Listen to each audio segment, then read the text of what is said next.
ఈరోజు మనం ప్రేమపూర్వక కరుణా ధ్యానం అంటే మెటా మెడిటేషన్ గురించి ఒకసారి క్లుప్తంగా చూద్దాం.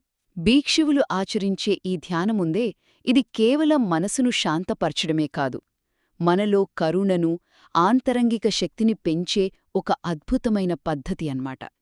సరే, ఇందులో మనం గుర్తుపెట్టుకోవాల్సిన మొదటి విషయమేంటంటే, ఇది దశలవారీగా కరుణను పెంచే ఒక అభ్యాసం. అంటే ఇది మనతోనే మొదలవుతుంది. ఫస్ట్ మన కోసం, ఆ తర్వాత మన తల్లిదండ్రులు, గురువులు, ఫ్రెండ్స్, అలా అలా మనకు పరిచయం లేనివాళ్లు, చివరికి మన శత్రువులతో సహా అన్ని జీవరాశుల వరకు మన మంచి ఆలోచనలను పంపిస్తాం. ఇక రెండవది, ఈ ధ్యానంలో రెండు ముఖ్యమైన ఉద్దేశాలున్నాయి.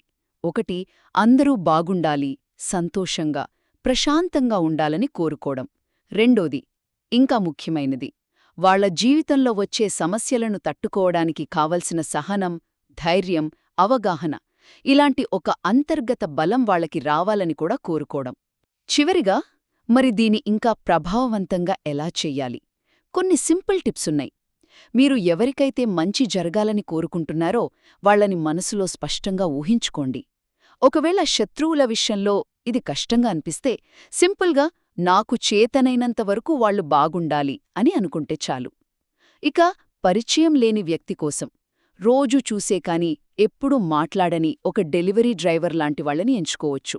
సో ఫైనల్గా చూస్తే ఈ ధ్యానం మనసులో ఉన్న ద్వేషాన్ని కరిగించి చివరికి శత్రువులను కూడా ప్రేమతో స్వీకరించే శక్తినిస్తుందన్నమాట.